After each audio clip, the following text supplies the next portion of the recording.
Ya, assalamualaikum warahmatullahi wabarakatuh. Nama saya Fajar Syafatunira Alif, NIM 230911160. Jadi di kali ini saya akan mempresentasikan sistem monitoring pertanian berbasis agroforestry menggunakan sensor cuaca dan juga pemantauan hasil panen. Yaitu di sini ada matkul ADPL, yaitu analisis desain perangkat lunak.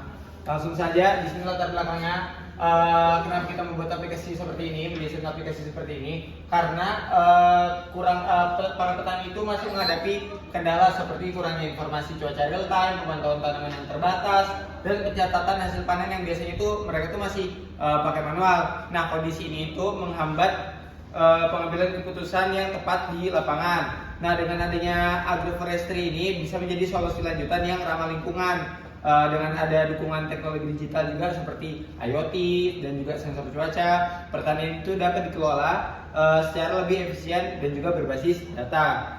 Nah, di sini ada metode yang kita gunakan. Di sini ada dua metode, yaitu ada studi literatur dan juga pendekatan waterfall. Kenapa pakai studi literatur? Karena studi literatur ini berguna supaya kita itu dapat memahami konsep-konsep dari agroforestry, juga itu teknologi perancangan digital serta pendekatan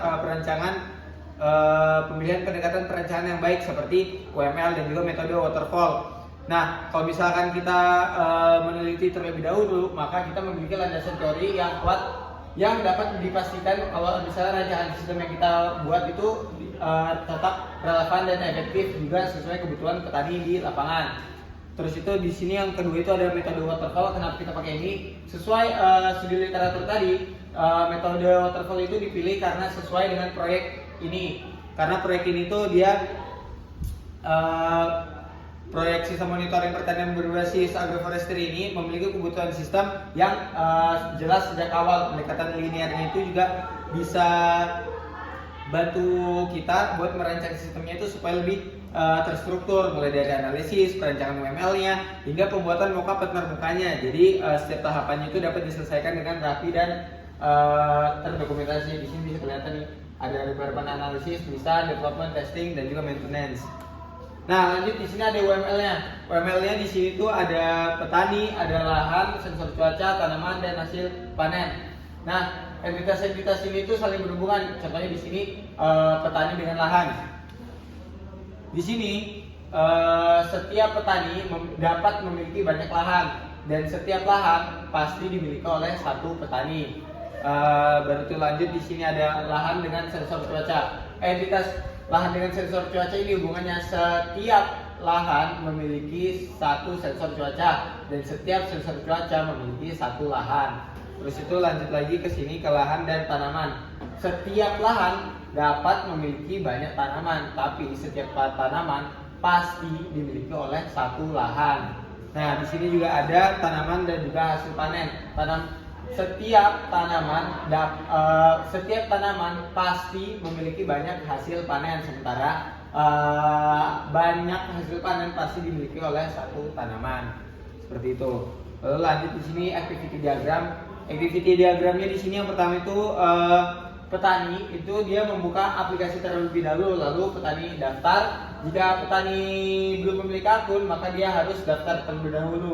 Setelah daftar, maka petaninya login. Nah, saat petani ini login, maka sistem di sini ini dia akan mengambil data cuaca dan lahan dari IoT yang ada di sana. Nah, setelah itu data-data tadi itu akan ditampilkan di home screen-nya petani. Ini di home screen. Nah, di home screen sini setelah ditampilkan ada data cuaca, data lahan. Di sini petani itu dapat memilih menu lain, yaitu ada menu panen dan juga menu lahan. Ketika petani memilih menu lahan, maka akan tampil menu lebih detail tentang lahan mereka. Tetapi jika petani memilih menu panen, maka di sini di menu panen ini petani maka akan harus memilih apakah petani ini mau menghitung catat hasil panennya atau mau melihat histori panennya. Jika petani ingin mencatat hasil panennya, maka petani wajib menginput data hasil panennya. Setelah itu data hasil panennya tersebut disimpan ke database. Nah, database ini nanti akan digunakan di halaman histori panen. Jadi di halaman histori panen ini akan berisi histori riwayat seluruh panen yang ada. Nah lanjut, di sini ada aplikasinya, ini ada loading screen-nya, ada loginnya, ada daftarnya, masukkan lahan. Nah di masukkan lahan ini nanti petani itu bakal memasukkan lahan yang mereka punya apa aja. Ini kan ada jumlah lahannya, ada luas lahannya. Nah terus itu di sini ada home screen. Home screen ini menampilkan apa? Ini home screen ini menampilkan ada cuacanya. Nih di sini ada update cuacanya. Di sini cuacanya kondisinya berawan, ada daerahnya di mana, ada panasnya berapa, waktunya ini jam berapa. Terus di sini juga ada indeks-indeks lainnya, ada kelembapan, hujan, indeks UV sama angin. Berapa itu semua tertampilkan di sini. Pokoknya ini diambil dari IoT yang ada di lahan sana. Terus itu IoT ini tuh selain ngambil itu dia juga bisa mendeteksi kira-kira ini kondisi ladang tehnya itu gimana sih, kondisi ladang padinya itu gimana sih. Di sini kan ada kondisi baik, ada kondisi buruk. Terus itu di IoT itu juga bisa mendeteksi kira-kira usia dari tanamannya itu berapa, ini ada 3 bulan, 4 bulan. Nah terus itu di sini ada menu lahan. Nah menu lahan ini buat melihat kira-kira pada tanggal segini ini tugas buat kita di ladang teh itu ngapain sih. Di sini ada menanam benih gandum dan memanen lapisan ladang. Nah terus itu jika petani pencet ini maka bakal muncul detail lahannya. Nah di detail lahan itu ada apa? Di detail lahan itu ada informasi tentang kira-kira kapan lagi sih panennya, terus itu ada luas ladangnya berapa sama estimasi panennya kira-kira berapa. Di sini estimasi panen ladang teh kali ini tuh ada 123 kilo. Di sini juga kita bisa siram lahannya karena nanti ada IoT lahan. Nah, di sini juga kita bisa ngecek kondisi tanamannya secara lebih detail.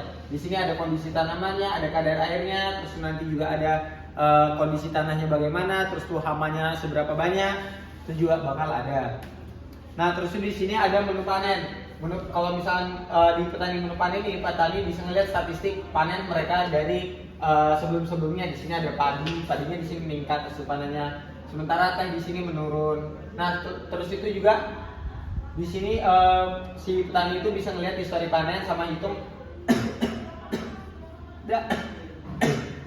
dan mencatat hasil panen. Nah, di sini ada riwayat panennya, bisa dilihat di sini. Riwayat panen dari ladang teh di sini pas tanggal 22 Februari itu kualitasnya ada baik, jumlahnya itu ada 2 ton, 220 ton lebih. Pokoknya bagus lah gitu.